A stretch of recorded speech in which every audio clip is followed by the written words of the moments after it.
Hi, I'm Paul. And I'm Michelle, and we have a guest today. Hi, I'm Kayla. And welcome to the Spooky Coop.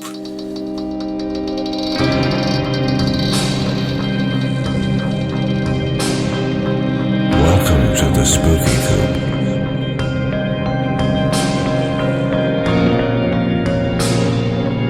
Hope you're not chicken.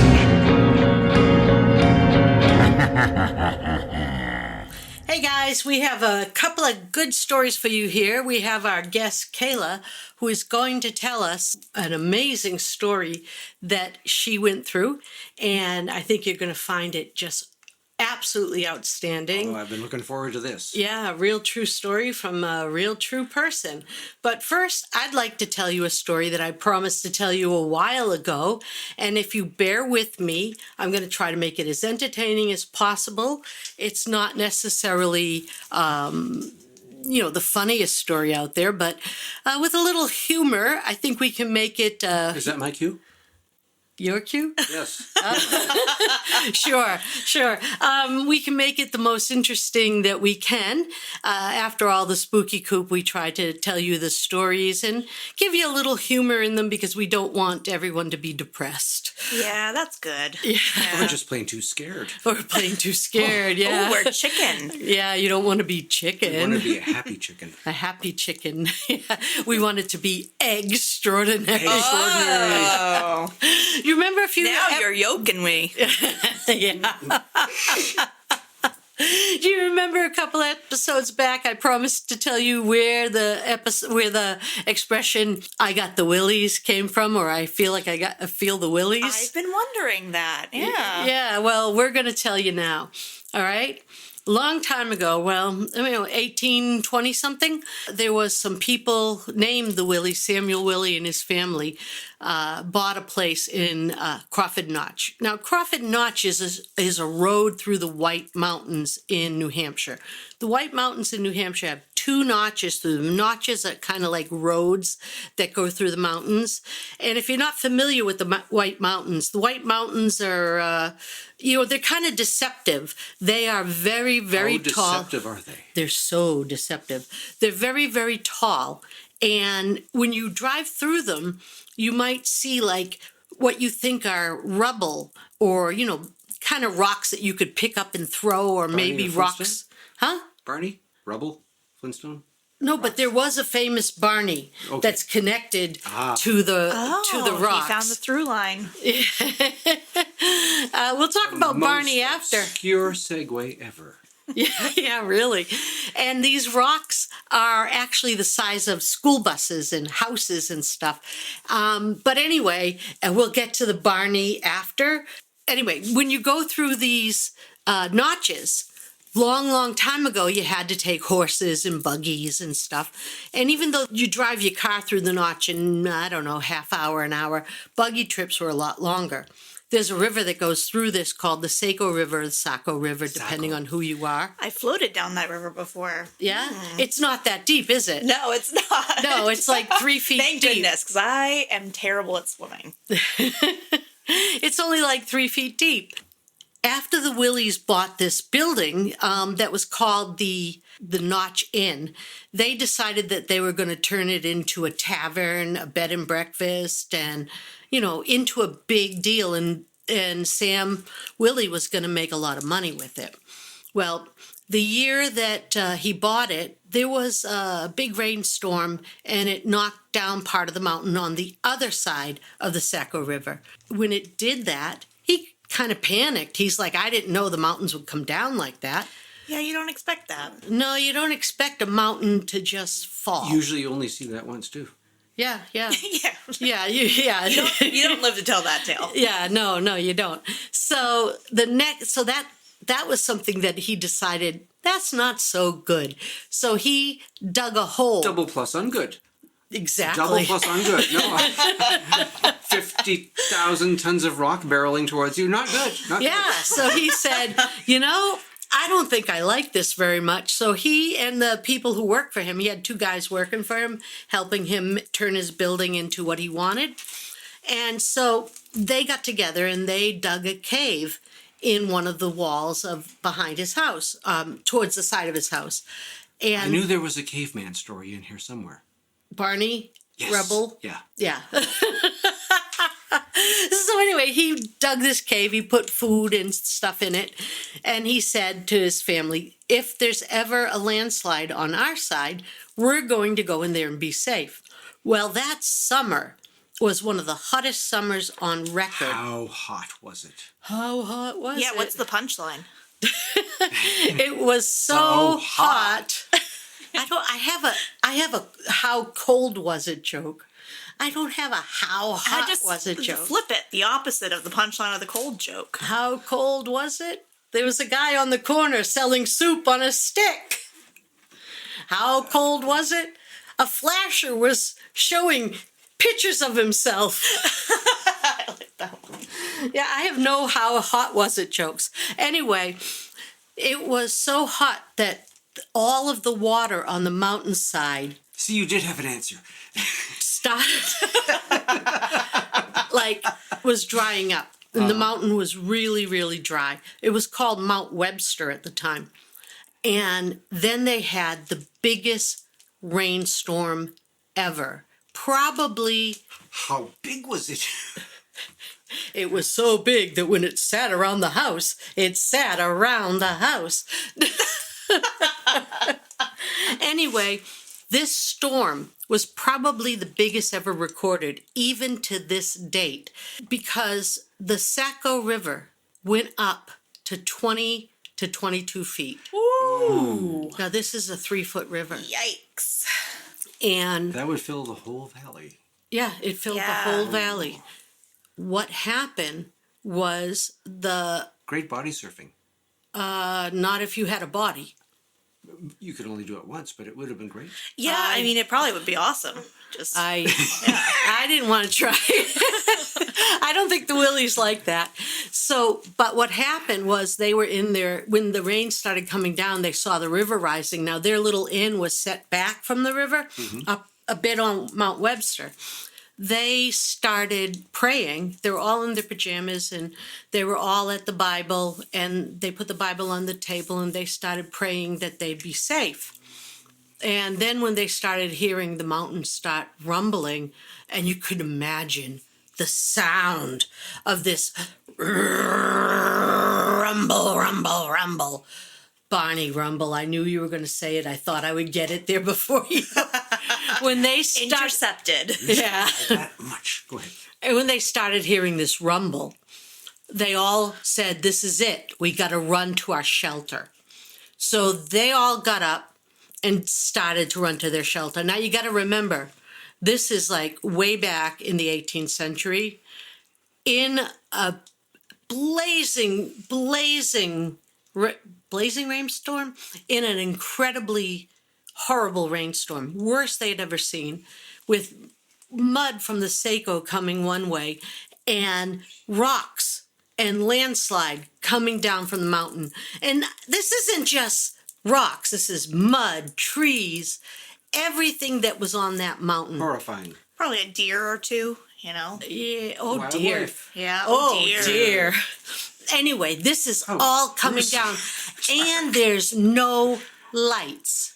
This is completely dark, and there's they're fumbling to try to find their shelter. Some stories say they found it, but most stories show that they never found it. What happened was they got caught in the landslide. All this mud, all this, because it just took them away. Now here's where it gets really, really weird. How weird does it get? Really weird. Really weird. Okay. A huge boulder, massive boulder, rolled down in the landslide, hit mud, and stopped right behind their house. Ah. And it diverted the rest of the landslide around their house and stables. If they had stayed in their house, they would not have been hurt. And all the animals in their stable were not hurt. So Well, that is just a strange act of fate, isn't it? Yeah. So maybe God heard their prayers and said, okay, I'm going to take care of you guys in this house. And then they ran off and it was like, sorry, you're screwed. Yeah. I have no idea. But the thing is, 2 of the 5 kids, did I mention they had 5 kids? There was not much to do back then. So 2 of the 5 kids were never even found. They think they washed into the Saco and were taken away with the river. When the river... TMI. Anyway, so, but 3 of the kids and the parents and the hands were found, but under piles and piles and piles of dirt. Actually, they didn't have, fire departments or anything back then. They were volunteers and family members found them. You think TMI, they found them days and days later by the smell, and they were able to dig them up. Oh, I don't like that. I'm Yeah. very unhappy right now. Yeah. I really am. Anyway, Can we bring the mood up a bit, please? well, people were very superstitious then. Mm-hmm. So when people walked by that house, they felt that this family was cursed because they didn't believe that God would save them. And they left the house and were killed because the Bible was open to some page that said, the Lord is my shepherd, and though I walk through the shadow of death, and I will fear no evil. And so they said that the Willies had turned their life, turned on God.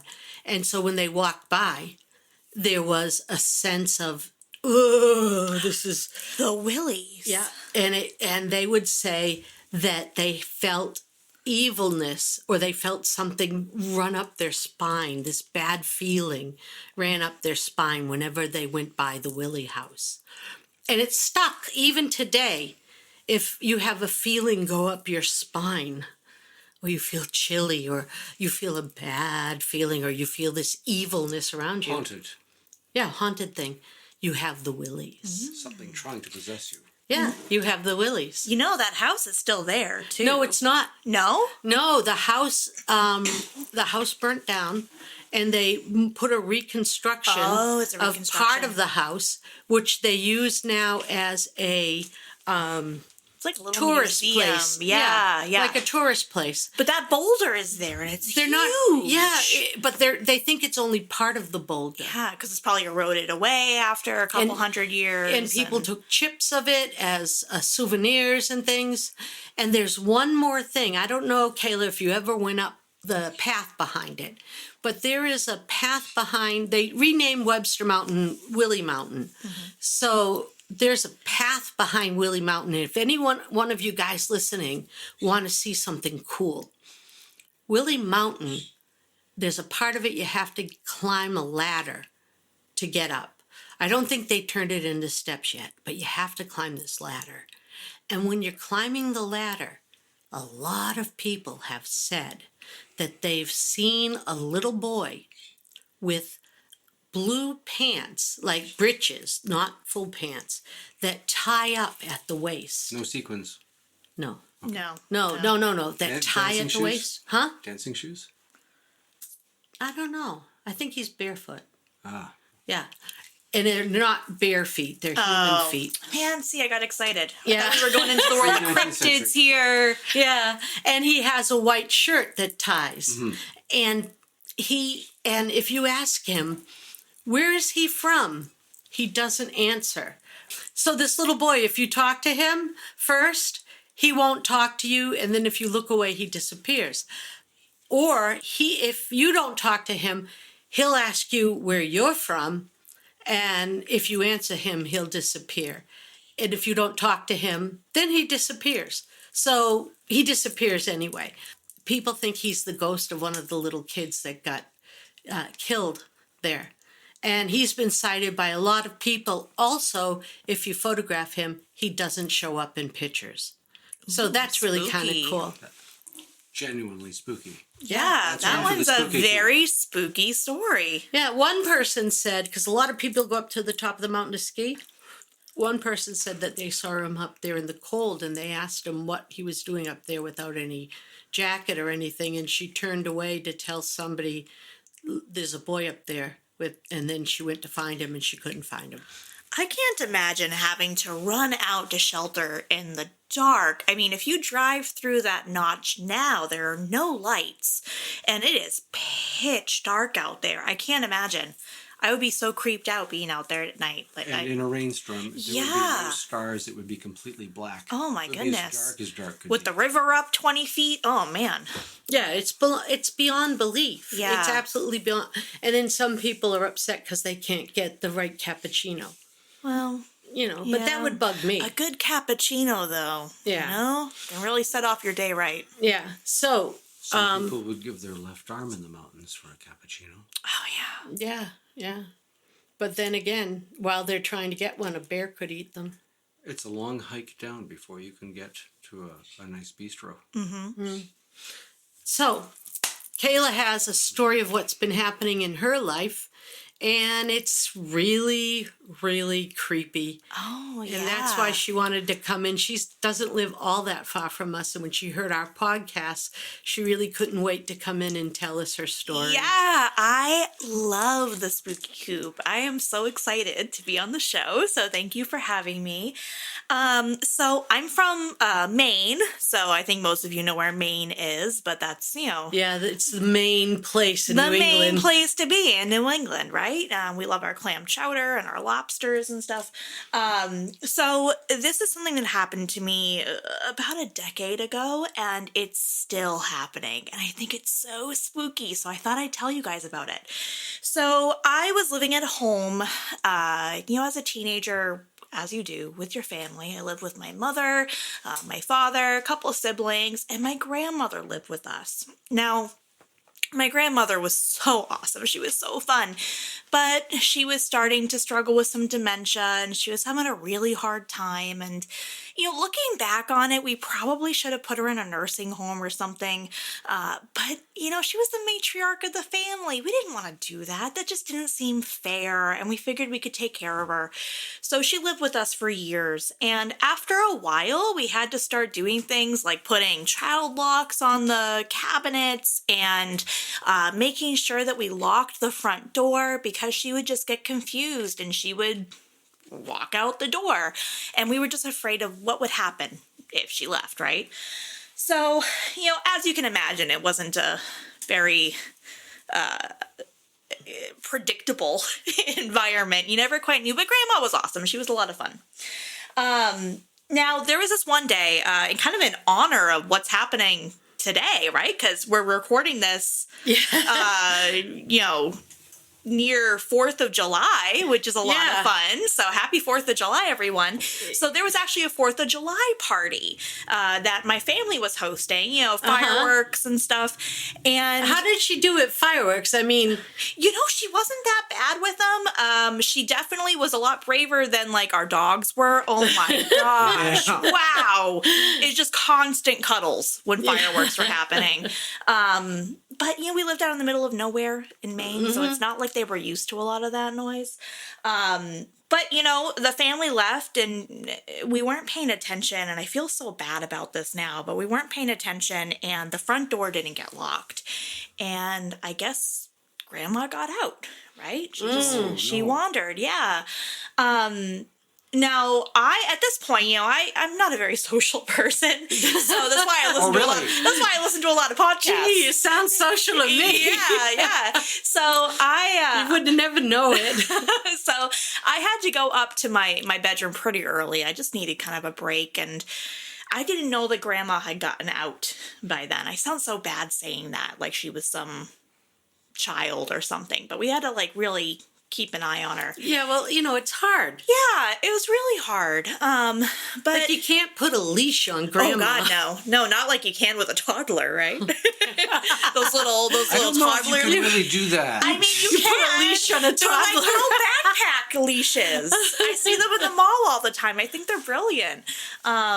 I'd love to put one on my husband. It'd be great. Do you want a backpack leash, honey? I could put one on him. How about some blinders? There you go. I'm good. So I was up in my room and I was looking outside, and all of a sudden I saw freaking grandma.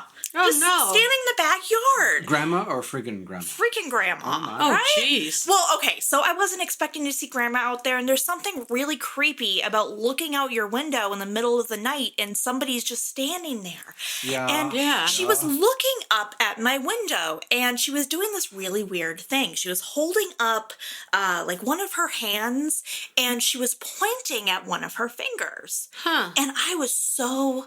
Middle finger? It was not the middle finger, no, Okay. because that would have been a totally different message, right? Yes. But Yes. she was doing something weird with her hand up in the air. Like, she wanted me to see her hand. Peace symbol?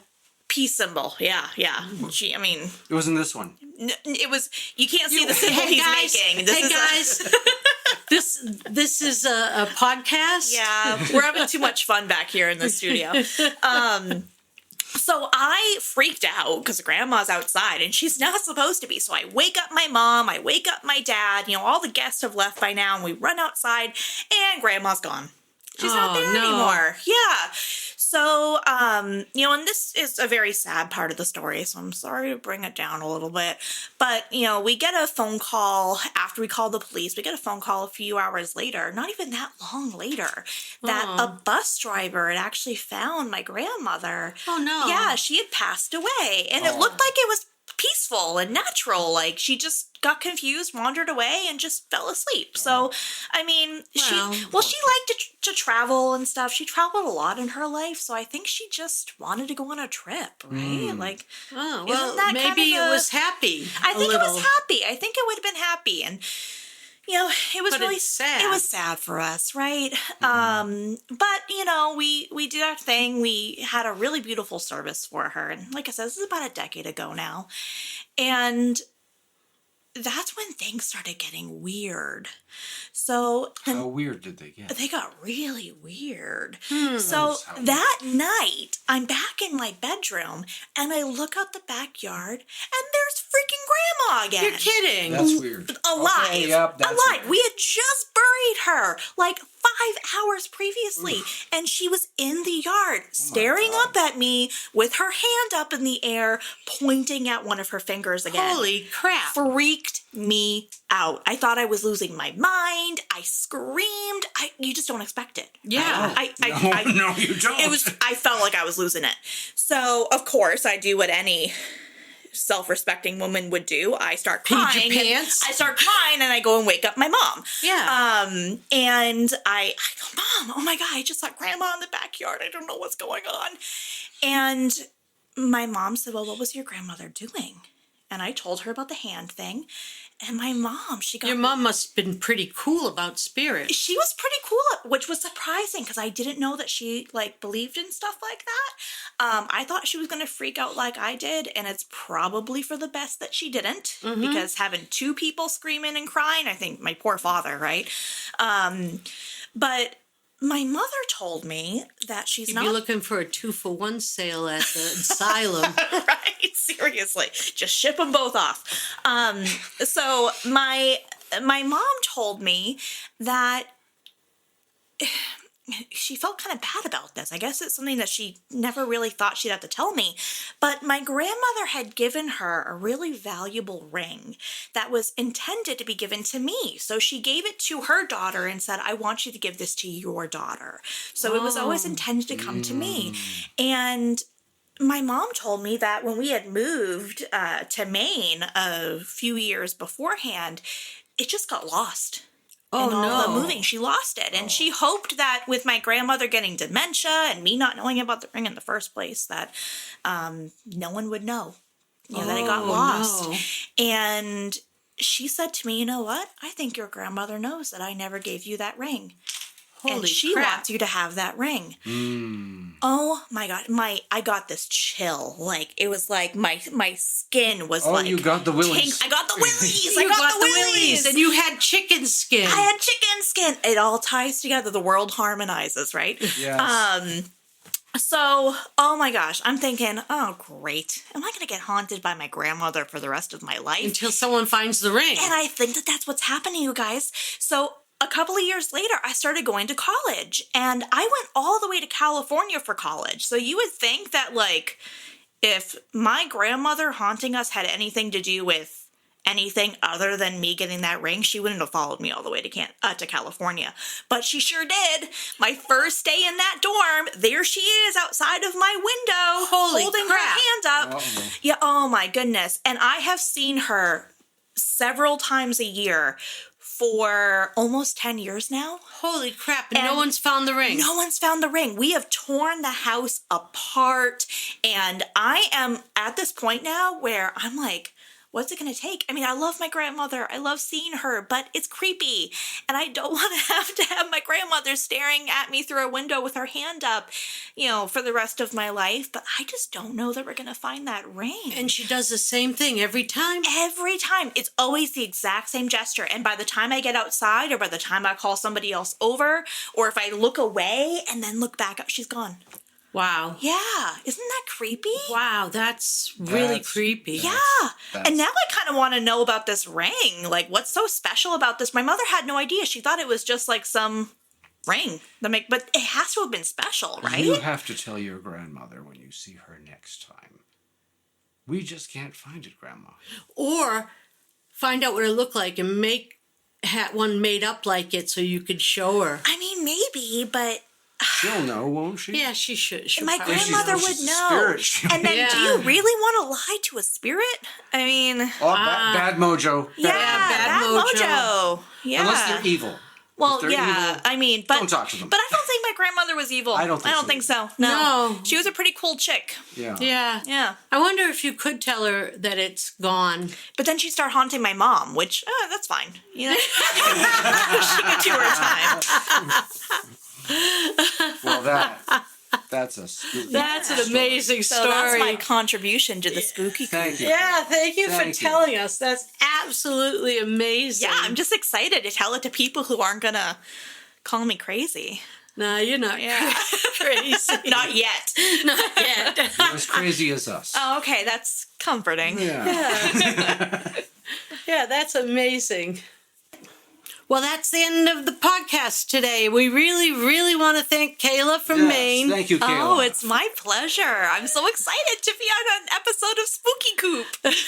Oh, it's wonderful to Well, have you. and we'd love to have you anytime you want. Oh, be careful what you wish for. Yeah, but you're great. I'm moving in. Absolutely terrific. Yeah, you're Thank you so absolutely much for terrific, coming. and we'd love to have you anytime. And I'm sure that our listeners would love to have you too. So, I'm sure. yeah, that would Yeah. be great. And that's it for the Spooky Coop for today. So thank you, everyone. And we'll see you again next time. In the Spooky Coop. Coop.